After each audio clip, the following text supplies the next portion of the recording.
A woman was mad at her husband because he was late coming home again. She decided to leave a note saying, "I've had enough and I'm leaving your ass. Don't bother coming after me." Then she hid under the bed to see his reaction. After a short while, the husband comes home and she could hear him in the kitchen before he comes into the bedroom. She could see him walk towards the dresser and pick up the note. After a few minutes, he wrote something on it before picking up the phone and calling someone. "She's finally gone. Yeah, I know, about time. Get ready, I'm coming to see you. I love you so much. I can't wait to see you." He hung up, grabbed his keys, and left. She heard the car drive off. She came out from under the bed, filled with rage and with tears in her eyes. She grabbed the note to see what he wrote down. It said, "I can see your feet. We're out of bread. I'll be back in 10 minutes. A man slaughtered a big cow, lit the grill, and said to his daughter, "Daughter, call our relatives, friends, and neighbors to eat with us. Let us feast." His smart daughter took to the street and started shouting, "Please help us put out a fire at my dad's house." After a few moments, a small group of people came out, and the rest acted like they didn't hear her cry for help. Those who came ate and drank until late. The stunned father turned to his daughter and said to her, "The people who came, I barely know them. Some I have never seen them before. So where are our relatives, friends, and neighbors?" The daughter replied her father, "Those who came out of their homes came to help us put out a fire in our house and not for the party. These are the ones who deserve our generosity and hospitality. Let me tell you this. The people you think were yours have never been yours. This is the irony of the life." One dark, stormy night, an elderly couple hurried into a hotel and asked whether they could be put up for the night. "I'm very sorry," the clerk on night shift said politely. "We are all booked tonight, but you could stay in my room if you don't mind. It's not exactly a suite, but it's clean. As I'm on duty, I'll be staying up in the office anyway, and I can do some bookkeeping business there." The young man gave the sincere advice. The elderly couple accepted his offer with gratitude. They apologized for the inconvenience they had caused him. The next day, the rain stopped, and it cleared up. When the old gentleman went to pay his bill, the clerk behind the counter was that same helpful young man. "The room you and your wife stayed in is not a proper guest room in this hotel, so you don't need to pay," said the clerk, with the same friendly smile. The old gentleman nodded in appreciation. "You are an employee that every boss in the hotel business would dream of. Perhaps someday I'll build a hotel for you."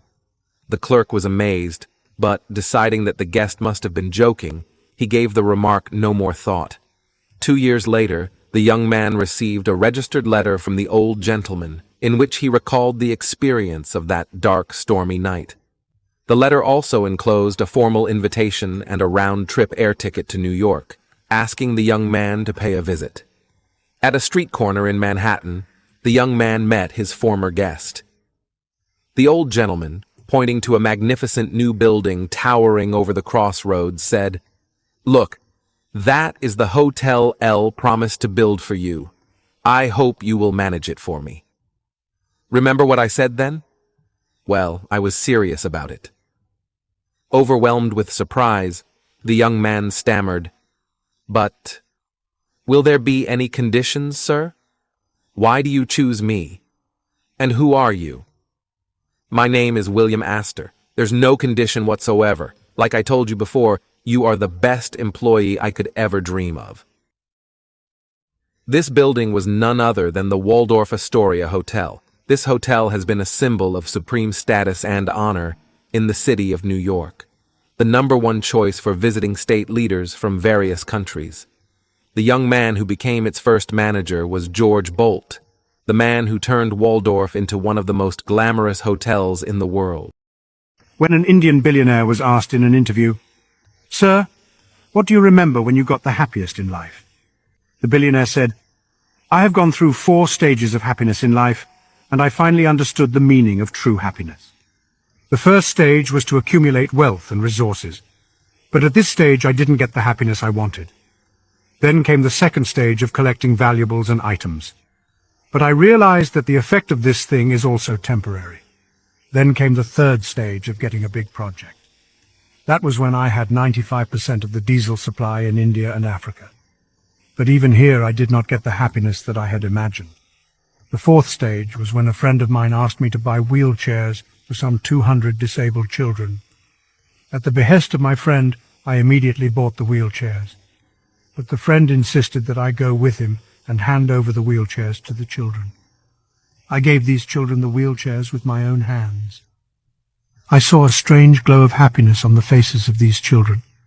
I saw them all sitting in wheelchairs having fun. I felt real happiness inside me. When I decided to leave, one of the kids grabbed my leg. I leaned over and asked the child, "Do you need anything else?" The answer this kid gave me completely changed my outlook towards life. This child said, "I want to remember your face so that when I meet you in heaven I can recognize you and thank you once again." One cold night, a billionaire met an old poor man outside the rich man's gate. He asked him, "Don't you feel cold being outside without covering yourself with any warm clothing?" The old man replied, "I don't have any warm stuff, but I already got used to that." The billionaire replied, "Wait right there. I will enter my house and bring for you something warm to wear." The poor man got so happy and said, "I will wait for you, sir." The billionaire entered his house and got busy there, and forgot about the poor man. In the morning he remembered that poor old man, and he rushed out to look for him. But unfortunately, he found the poor old man had died out of cold. He looked around and saw a note. It was written by the poor old man, and this is what the note said. "When I didn't have any warm clothes, I had the power to fight the cold because I was used to that. But when you promised me to help me, I got attached to your promise, and that took my power of resisting." Moral: don't promise anything if you can't keep your promise. It might not mean anything to you, but it could mean everything to someone else.